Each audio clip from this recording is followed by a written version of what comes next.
TV show. How does it feel to finally be sharing season 2 with everybody? It feels really good. If I could figure out how to turn on this Hello, microphone. hello, hello. Oh, it is working already. It feels really good to finally be sharing it. It takes a village to make these things. Starting with all the amazing writing we get from these two wonderful individuals, our vendors who put it all together, but especially, because they're also in the house, our incredible crew, the artists, the editors, the production staff that supports them, everyone at top. The stuff wouldn't look like this, would be like this without everybody. So I can't wait for everyone to see all of our work. For first 2 episodes, it's a pretty good start. Thank you. When did you guys know that you were going to be moving forward with season 2? Was it pretty quickly after you started working on season 1? Was it after season 1 was released? I think it was summer 2019. It's because that's when we negotiated my contract. Yeah, like that's how crazy animation is. We knew in the back half of 2019 that this was going to happen. We wrote this episode, me and Matt, the Christmas episode, during the start of the pandemic. Wow. March 2020. Wow. So everyone's trading it back and forth. I was like, Matt, are we going to be alive at Christmas? I don't know about you, but I've been furrow-nining my Amazon packages. This doesn't feel good. So it's kind of nice that we're in a much better place now when the episode's airing. And Matthew, you've worked on some of the live-action projects at Marvel as well, right? I'd love to hear about how the experiences compare. Because Ms. Marvel and Thor: Love and Thunder were? Yeah, so this was what if was the first foray into working for Marvel. Okay.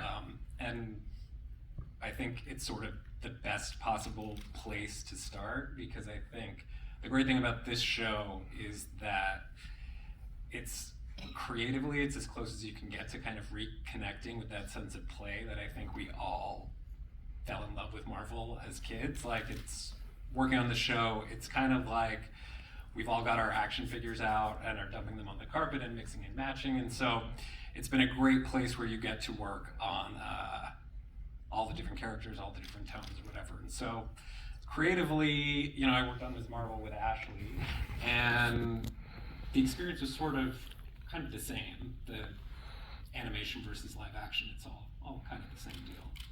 Sure. I would love to hear, going from season 1, I don't know if there was any sort of break in work between season 1 and 2, but if there was like a process when you're like, all right, we're done with season 1, time to start season 2, was there anything you learned from season 1? You're like, all right, let's do more of this, or let's do a little less of this to take it with us into these next 9? That's, you know, it's funny. There was no break, really, I think. Our team can attest that. We just barreled on into the next thing. But, you know, it's funny. It's like we didn't, it takes a while for them to finally come out. So, yeah, we might learn some things along the way, production-wise, to maybe, we should try this, we should try that. But story-wise, it was always just us sitting in a room and nerding out and like Matt said, like getting the action figures out and just playing. We had so many great ideas in the first round for the first season, and there's only so many episodes you could make, but there was all these extra ones that Kevin was like, and Brad were just like, these are all amazing. So some of those carried on right on over. We didn't get to do them for season 1, but we made some for season 2, and then some of that still continues on. So yeah, you learn a little stuff along the way, but for the most part, it's just been, you know, full steam ahead. I think as it progresses, we get to move slightly away from some of the MCU movies. Like, we know these are the characters and here's something we're riffing on, but we can get a little bit wilder as the seasons progress. And I think we see that in season 2. Things get crazy. That actually perfectly sets up my next question. Thank you. When you're working with characters that are varying, like with the Infinity Saga, every time we go to the movies, every single line of dialogue was like, well, how does this set up the next Avengers movie, the next, you're doing multiverse stories, so it's an anthology, you know, you have so much freedom. Do you feel that gives you a bit less pressure, where you can go a little crazier, as you just said, or is it more pressure to get people invested with less time to do it? Yeah, I mean, part of the fun is that we have kind of all the toys that the MCU has to offer, but none of the responsibility of it having to be like exactly fitting in this larger narrative. But yeah, the challenge is we only have sometimes 22 minutes to tell these stories, but the hope is that, unlike some of the live action movies that deal with multiverse stuff, like What If is the show where you actually get to live in these alternate realities for the whole story. So hopefully it's kind of like filling in that larger canvas and kind of creating the stakes of the multiverse for those live action movies. Because I think sometimes when you're dealing with the multiverse, you're like, oh, if there's an infinite number of, Peggy Carters, what does it matter? You lose one. But I think hopefully our show is making you invest in all of these worlds and all of these characters so that you realize, everything in this multiverse really does matter. AC, we talked a bit about how the Strange Supreme episode, which was such a standout episode from last season, it was phenomenal, how that came from a really personal place for you. I love here, did you get to do you feel like you got to go to a personal place again this season? Is there anything really that felt like you were opening yourself up in a crazy way? Because that Strange episode was it was incredible, but it was also so impressive that you shared a personal story through that. Oh, thank you so much. Actually, it's weird because we wrote this in the middle of, really during the pandemic, and I was also going through some really weird personal stuff. These episodes became my retreat. Wow. There is an episode later on, I think it might have been pushed, that came from a place of like just me wanting to have fun. The Die Hard one was just being silly. That was just like, I want to have fun, I want to goof off, I don't want to think about the world might be ending. I don't want to think about, at the time I had a lot of doctor's visits going on, so it became a retreat. Like it became like what I think for a lot of people, Marvel, both the comics and the MCU is, it's our escape, it's our happy place. It's a place where at the end of the day, it might get dark, but the heroes are gonna win, they're gonna triumph. We're gonna see a brand new day at the end of it. And so I was really grateful that I had this outlet. So looking ahead at the episodes, there's 7 episodes we still haven't seen in season 2. Can you talk about, without giving anything away, is there any characters or twists or anything we can expect that you're really excited to share with everybody? I think I'm allowed to talk about 1602 a little bit just because it has been announced. But that was the one where we kind of had the most fun. We kind of just went a little nutty and just like, what's the weirdest we can get with these characters? What is the most different outfits and personas that we can put them through? I don't want to talk any more about it, but people who have read the comic kind of probably know what I mean. Yeah, and like the cosplay potential is off the chain too, so we can't wait. I want to see someone make the chemistry sweater that Bruce had on. That's a good fun, my friend. Marketing, get on it, please. I think the release format's really cool, that it's an episode a day for 9 straight days over the holidays. Can you talk about how that came to be and how you think that it's going to enhance the viewing experience for people? Well, I mean, Brad and Dana were off somewhere concocting the magicalness of how to release these things. We were busy just like, we're working, when is it coming out? We don't know. And so somehow they stumbled upon this, or it was their grandpa, I don't know how they did it, but they said, hey, we're going to do it like one day. We're like, what? But it seems like it could be a fantastic thing, and once the trailer was out and it was announced, some of the reactions been so positive. It's right during the holidays, it's like every day you get a brand new gift. It's pretty cool. I think it's going to do well. I'm excited for it. I want to talk about, we also have seen the season 2 trailer, which was awesome. If you look closely, there's a lot to see, and I look closely. So I talked about Strange Supreme. We see that he's back. There's a few characters I want to talk about, but I'll start with this Doctor Strange, this variant of Doctor Strange coming back. Can you give us any insights on what we can expect when we see him again? Just that he's Doctor Strange, he's back. I don't know. You guys want to add? Well, I think what was interesting in season 1, as we got into the stories and sort of like seeing them come to life, is this kind of like trifecta of characters of Captain Carter, of Strange Supreme, and then the Watcher, and how they play off each other. So that's kind of, again, what we want to explore. I did see also the 10 Rings in the trailer, and I'm a huge Shang-Chi fan. I've been waiting to see him again since that movie. Did you guys get to work with Simu Liu? It's technically the 10 ring in that particular episode. It's if you notice the color of the rings, the different colors. So it's not Sean. It's his dad. It's his dad. Yeah. So Wenwu is in season. Wenwu surprises. I think he's in the trailer. He's in the trailer, and so is Hela. So that was a ton of fun. Matt can attest to that. He went to Super Town on that thing, and we had Kate Blanchett come back and reprise her role, and she ate it up, and she was so amazing and so much fun, and she was 1,000% into it. It was so great. So I can't wait for people to see that one. And Hank Pym was in the trailer.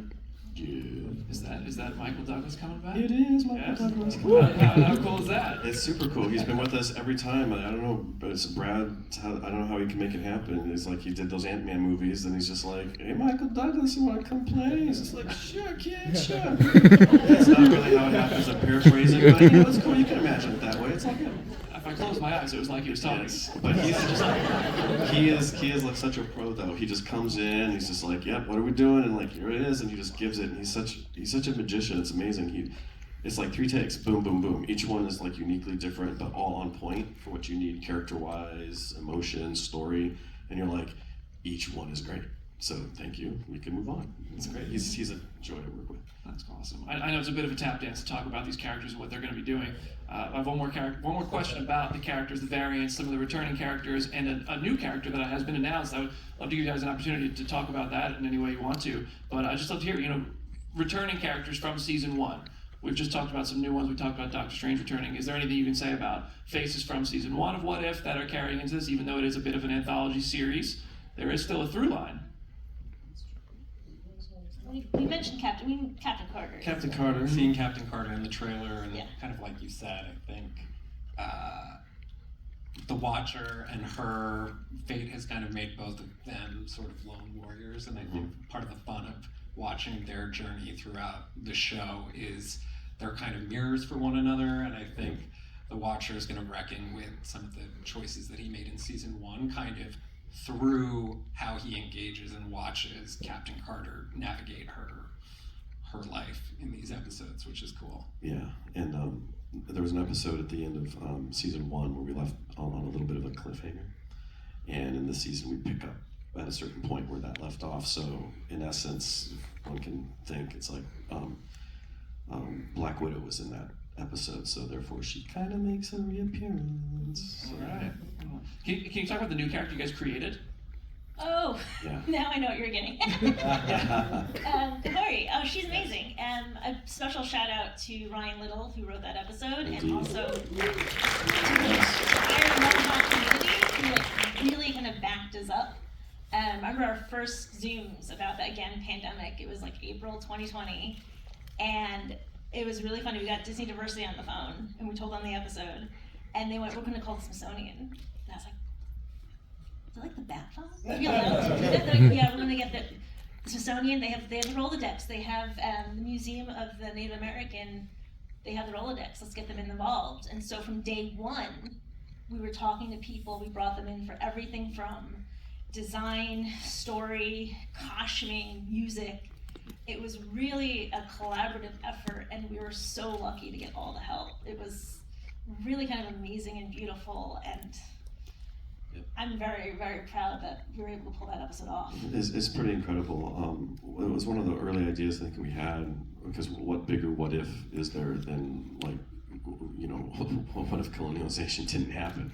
What if the Europeans didn't come here? And that's kind of, at least for me, what I keyed into, but we needed more. And when talking with our consultants and getting into their belief system and the rest, we were able to totally find an in that was solid and worked. And just as Ashley said, and Ryan was instrumental. He was so fantastic. He was super point on this and really working with the consultants a ton to bring this character to life. But it was incredible the work that the Viz Dev team did and our art team did with the locales, because when the consultants would see the artwork finally, after giving a few notes and things like that, they were amazed. They wrote us like a letter saying that they felt for the first time that their people were honestly being represented in media, and that was huge for us to hear, because I and they were no bones about it. Like, no, this is legit, and we're showing it to the First Nations, to the various Mohawk tribes that are all around, like the area, like Montreal and East Coast. They're coming together, and we're showing it to them before this airs on, and hundreds of members of the First Nations tribal community are like showing up, and like kids, family, like because it's all in their language. we just had the whole episode subtitled, and they're like, that hasn't been done for us before, and so they are beyond the moon for it. So we're very proud of that. When you're approaching something like that, do you kind of think like, oh man, they might shut us down on trying to do a whole subtitle episode, or is it just easy? You go and you pitch the idea, and right out of the gate, From the very beginning, I was like, it's gonna be in their language, and I'm not budging. That's awesome. And Brad and everyone else at the studio, Marvel, was like, hell's to the yeah about that. Yes, absolutely. They were straight up supportive in every way. That's awesome. That's really cool. I would love to hone in on the look and the style of What If. I would love to hear in your words. Can you describe how you would describe this animation style and why it makes sense for What If?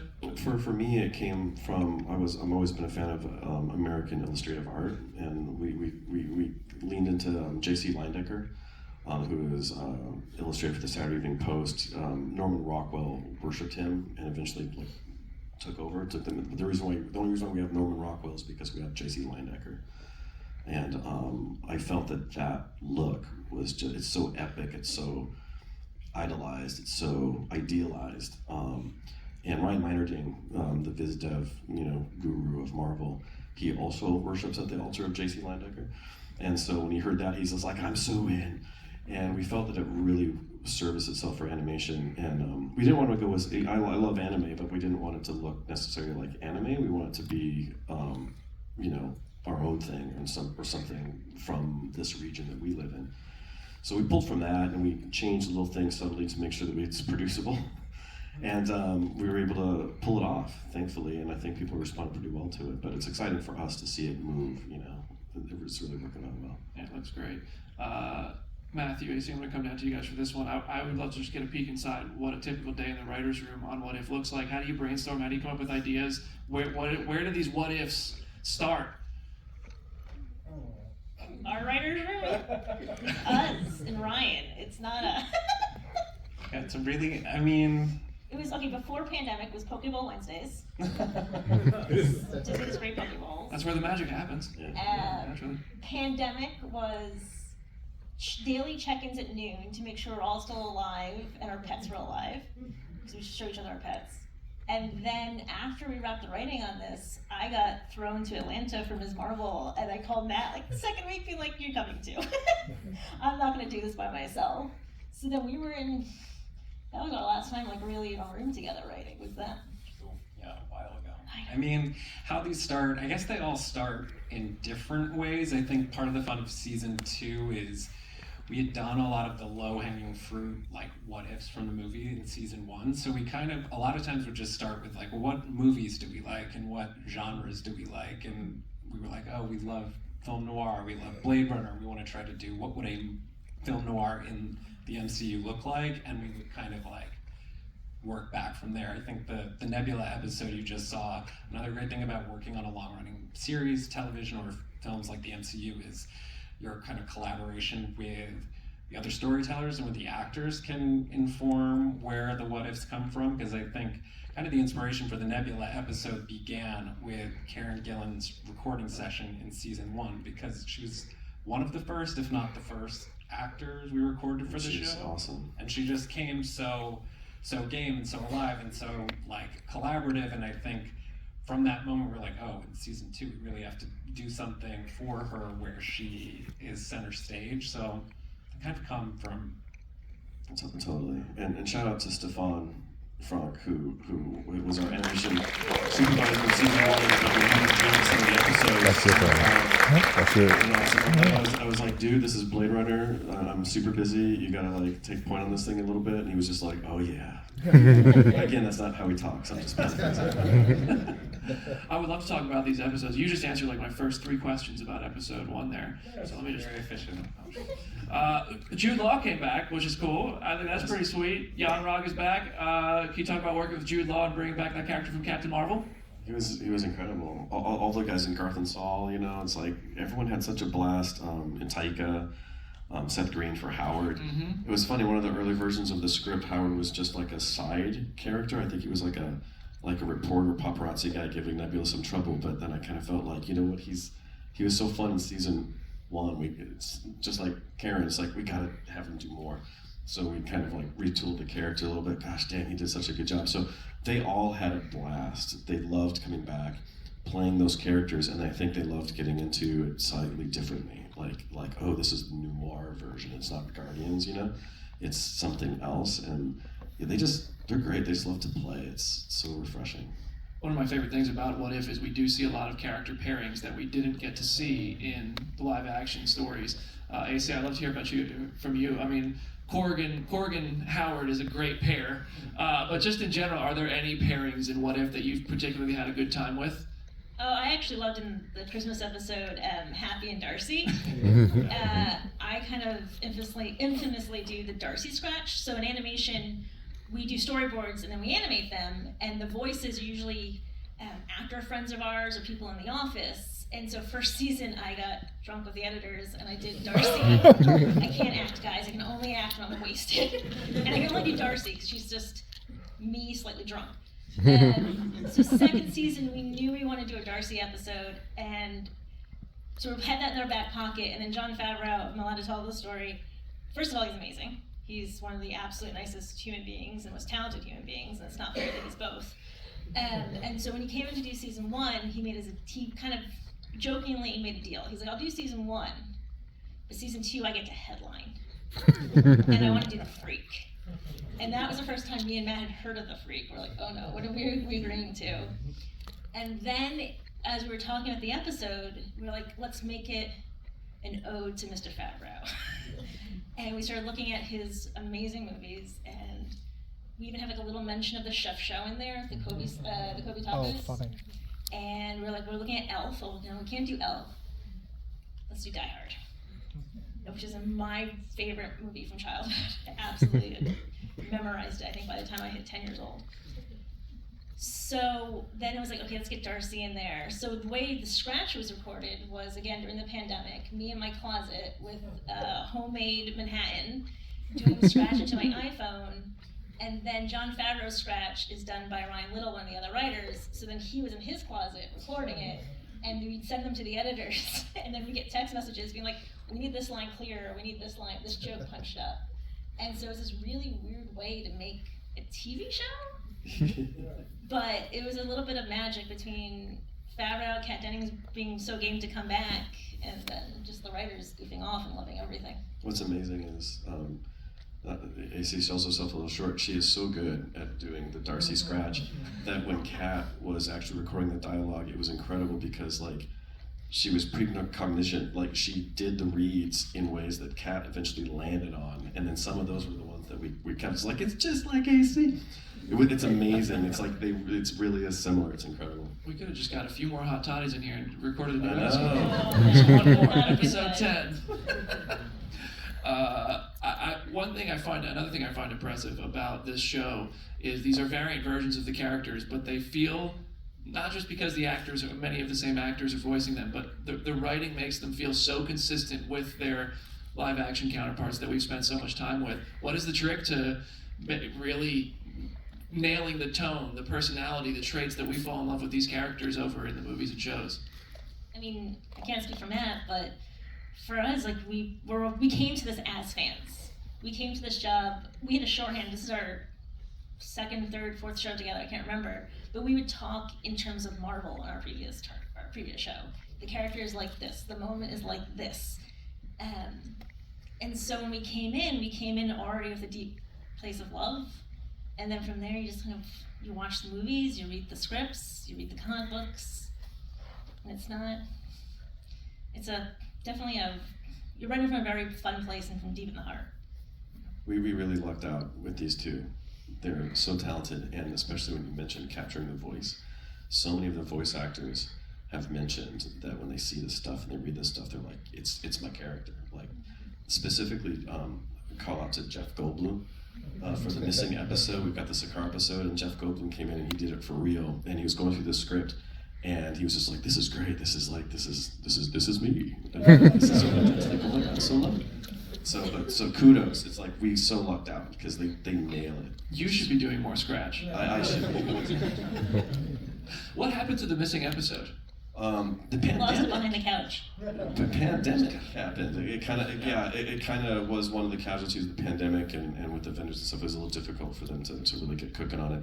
And so it was better we gotta save it because we want it to be right so it needed to like just adjust. So and luckily there was one that was super ahead of schedule, like on the later season. So it's a little switcheroo, boring stuff. You guys don't want to hear that, but we get it, and it's insane, and it's all firing on all cylinders. And the editors did an amazing job. Boris did an amazing job. Our team, animation, everything. It's going to be a lot of fun. And Jeff Goldblum. I mean, come on. Did moving that episode from season 1 to season 2 result in any changes to the episode, or is it pretty much the same thing we would have got? No, it's the same thing that we would have Very cool. got. Yeah, absolutely. Yeah. All right, let's talk about this second episode we saw. We kind of touched on it a little bit, but Sam Rockwell came back, and somehow nobody knew that was going to happen. That's one of the best kept secrets in a world where it's really hard to keep secrets with Marvel. It's very impressive. I'd love to hear about getting Justin Hammer back dancing, trotting through Avengers Tower like we all wanted to see. When it came to Die Hard, right? And it's like, okay, well, who is our Alan Rickman? Who was our villain? And in the writers' room, we're just goofing around, thinking up ideas, and I don't know who came up with it. Justin Hammer. It's like, of course, it has to be Justin Hammer. It's amazing. So, and then he said yes. We just put out the word, and some actors can't come in for whatever reason. They've got other stuff going on. They're busy. The schedules are insane. It's like herding cats sometimes. But Sam Rockwell said yes, and he had a lot of fun on it, and it was great. He did a great job. Is Sam Rockwell a Die Hard fan? You know what? He never said, but I assume he must be. Christmas movie. Christmas movie. He loved it. He had so much fun. He was riffing constantly. It was great. I love it. All right, we're going to open it up to questions. I believe there's people who have some microphones to... I can't really see. There we go. All right, if you throw your hand up, we will get a microphone to you. They're sneaking up from behind you. And first person to get one, just fire away. Right here. Yeah. Hi, great episodes, especially love the Christmas one. What other holidays would you like to tackle in future seasons? Can we do a Christmas episode every year? That would be amazing. A Halloween episode would be awesome. Oh, yeah. Yeah, I think that'd be great. But a Christmas one every year would be fantastic. All right, we're going to go up there. Astros. Thank you for putting Howard the Duck back in the show again for season 2. You're welcome. Howard the Duck is great. He steals every scene he's in. He should get his own series. That's it. Thoughts? I actually have said this to Seth Green, but who knows what will happen. Howard the Duck confirmed. Juju. Hey, so seeing the season 2 trailer, I see everything in that trailer as well. I watched it a lot. And one of my most anticipated episodes is the original Avengers, but it's the people who have either held the mantle or they were the mentors of the heroes that we know, like T'Chaka instead of T'Challa, Marvel instead of Brie Larson. So can you tell us a little bit about like making that episode and playing around with those combinations? Because we've never seen them interact. They've only been in their own movies. Now they're together. What was that like? Yeah, I think kind of fan casting different Avengers lineups is something we all do as fans, and we ended up doing in the writers' room. And so I think early on in season 1, one of our ideas was what would an Avengers movie look like if it took place in a different era, if there was an Avengers level crisis in the 1980s. And so the idea of setting an episode in the 80s was something that really excited us. And I think one of the fun parts about it is thinking through the history of the MCU, which is so rich, and realizing, there actually are so many great characters established in the movies who were active during that period.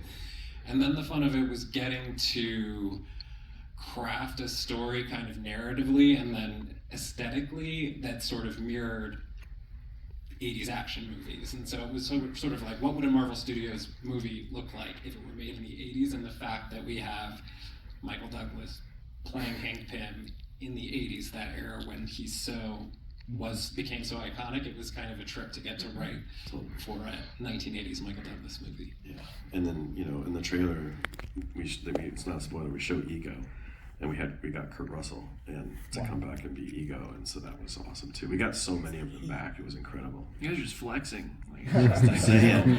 88 Work Avengers. with everyone. It's amazing. We got so many people. Speaking of Avengers remixes, I was reading MCU Direct today, and I saw they had found I think it was in a trailer, maybe on a poster, like the 2012 Avengers lineup, but Captain Carter's in it, and I think it's the Wasp in it. Can you talk about that? I think they're in the place of Captain America and Hulk, or is this just are we Getting too close to the sun here? It's there's a shot like that. I can say that much. There's a moment like that somewhere. Somewhere in the MCU. Yeah. We play around with a slightly different 2012 Avengers crew. Ooh, all right. We can go up here. Oh, yeah. Hello, my name is Angel. I just want to say thank you so much for being here today, and thank you for showing us these 2 episodes. Oh, thanks for coming, man. My question is regarding the theme of the first episode. I love this whole idea of like staying on your path and reaching the light. So I was curious for each and every single one of you, who was that one person for you that helped you stay on your path and get you to the point where you are today? Wow. You're dropping the reality bomb on us. That's an amazing question. Good luck. I don't think there's any one person that's ever kept me on my path, other than the fact that I think with anyone, there's one, but it's a variety, whether it's your parents, that really amazing teacher when you were a kid that said, you can do amazing stuff. And you're like, really? Wow. And you try. Mickey as a teacher? Yeah, my 2nd grade teacher, I remember she was just, and my 4th grade teacher, they were amazing. They were like, dude, you're talented, you can keep going with this stuff. I was like, that's amazing. And then teachers in college, I think teachers are fantastic. And then parents that support you all the time, that's great. And then friends and colleagues that back you up. So I think there's always going to be someone along the way that just keep you in certain guardrails. At least for me, it's been a lot of different special people. You're in the middle. You're next, man. Getting that seat now. Because she's sitting right here. Oh. Ashley's been a coworker, mentor, and someone who's taken me along for the ride. From you brought me over here, and I've always just had such a great time working with you, and I feel like you're my person, Ashley. Oh, God. Don't tell your husband. No. Oh, that's so sweet. Oh, God. I was already like, now I feel like, should I change my answer? Well, let me just keep it in case she sees this. So I'm going to do a little flip. It's not a mentor. It's not actually a teacher. It's actually someone a lot younger than me. I have a sister who's only 25. She's about 15 years younger than me. And we've been very close growing up. And part of the way we stayed close, she grew up in New York City. I've been living in LA for nearly 20 years. I would fly home to take her to see all the Marvel movies. Not all of them, but many of them we saw together. We saw the Avengers together, and then we went to Friendly's for ice cream.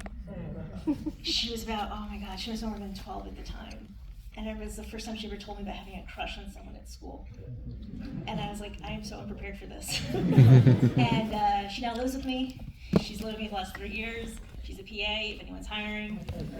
But anytime I get annoyed, and you get frustrated, being a writer is amazing, it's a dream, but it is still a job. She's the one that reminds me that how lucky I am, how much fun this is. Because I always tell the story, like I grew up in the Bronx, I was raised by a single mom, I didn't grow up in this world. And she goes, yeah, you can't say that. I can't say that. Because I grew up watching you. I grew up reading your Marvel comic books on the floor.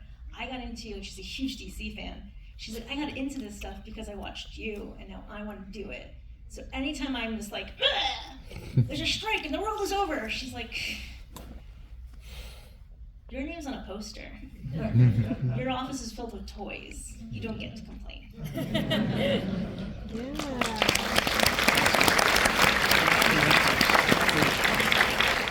All right, we come to this side. Who do we got? We got one right down here. Good luck following that one.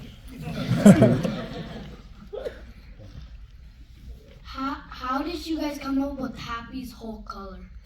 Oh, Great question. That's a very good question. I think he has a particular color in the comic book, but it looks a little hardcore, and we didn't want to go like that way. So our biz dev team, who's amazing, they just ran through a gamut of a variety of colors, and we kind of landed on a combo of ones that appeared in the comics, and kind of made our own amalgam of some of the more attractive illustrations we saw after looking at a number of them in the comics. But I think it works for him. I think it looks really good. Yeah. Thanks. Great question. All right, let's go to this side. Can we come in the front? Actually, we'll go there next. I know I've accidentally skipped whoever that is right there like 3 times now. I'm sorry. But right here. So my question is, was animation as a medium chosen for What If? Was What If what led you guys to choosing animation as the medium? And can you speak to where you see Marvel going with animation in general? Brad gave me a call one day. I was working on the movies, doing boards and stuff, on live action ones, but he knew I also did animation, and he was just like, "Dude, want to work on something cool?" I said, "Okay, yeah, sure. What is it?" And he said, "What If?" And I'm like, I'm thinking this is animated. He's like, "It's animated, dude." So I think Brad chose right away because Brad is a fan of animation. He always wanted to do something, animated. And he wanted Marvel Studios to do something animated, and he felt that was a perfect vehicle. So I think it was just all together at the same time. It was just the right call. And they're excited about the other animated shows that Marvel Studios is working on. I think they hope to continue and do more because we get to see a wider. It's like going to the comic book shop and seeing these different art styles and the stands with the different comics, like all these different shows with different looks, different feels, different voices. I think that's exciting, and I think they want to do more of it. All right, let's go over here. We have anyone in here? Right in the front, and then we'll go up back there. Hi. So both through the prior season and these two episodes, we've seen a lot of homages to classic film. If you can't speak on the films themselves, what genres can we expect? Any other genres of film or any other kind of like classic style, like homages to classic film in the current coming season? Yes. Yes, and we've got some secret. We're presently working on the third season as well, and we go even further genre there. So, but I can't say any more than that. But yes, it's a kid. Just snuck in the third season there. Yeah, we're secret. Who is the Grizzly Man fan? And where did Werner come from? Oh man. When we were breaking it, we were talking about like just different voices for Jarvis and also Favreau. So we're like, Mandalorian had just come out, and that was amazing. And Werner Herzog was in it, and we're like, oh, what if we can get Werner? And Werner Herzog is one of those voices that when you start talking in it, like badly, and I did on over here as me doing it, you kind of get carried away. I mean, I think we had 2 pages of alternate Jarvis dialogue. There was so much of it because it was just so much fun. We did ask him very politely if he would like to do my understanding is we asked him, and he very politely said no. But it basically came from like, what is the funniest celebrity voice we could do here? And then still a nod to Mr. Favreau. All right. Anyone else here? I see a cautious hand going up there. Oh, here we go, right here. Hi. So my name is Jasmine. Nice to see you all. I'm so happy with this new phase, especially because it's so female-driven, and there's so many lovely ladies, Sochi Gomez, all of these beautiful people, and of course getting to see Nebula star in her own episode. But can we expect to see more heavy women-led episodes or anything exciting you can talk about? I think a lot of our episodes are actually female-led. Because we're going to see Hela. That's in the trailer. I'm not getting in trouble for that one. Captain Carter, Kahori. Actually, gosh, I think if you actually do the numbers, good for us. I'm very proud of this. And even in the Tony episode, the Lost episode, there's 2 strong women in that are integral to the story, and they did an amazing job. That's awesome, you know. And you see them in the trailer. It's Valkyrie and Gamora, and they're awesome. What happens if you say too much? They unleash the Winter Soldier, and he hunts us. All right, we've got time for one more here. All right, right here. That hand went up quick. He's gonna come to you with the microphone. Yeah, you. Yes, yeah. You got it. I love the Christmas episode. I love both, but the Christmas one was amazing. I was wondering, did you have the opportunity to show this to Bruce Willis or his family? No, but I mean, I really hope they have Disney Plus, and I really hope they watch watch it, maybe all the individuals here that have access to social media can mention it to the family and be like, hey guys, you might want to watch this. That would be amazing because we all love Die Hard and Bruce Willis and all those films back in the day and stuff. They're really inspirational to us. It's a little way, part of the fun about being in the position we are is we can give back a little bit to the things that helped inspire us and motivate us a little bit. And that episode truly is, it's a love letter to so many different inspirations, especially Die Hard. What if John McClane got Hulk blood? I know. Fantastic. All right, y'all, thank you so much for hanging with us tonight.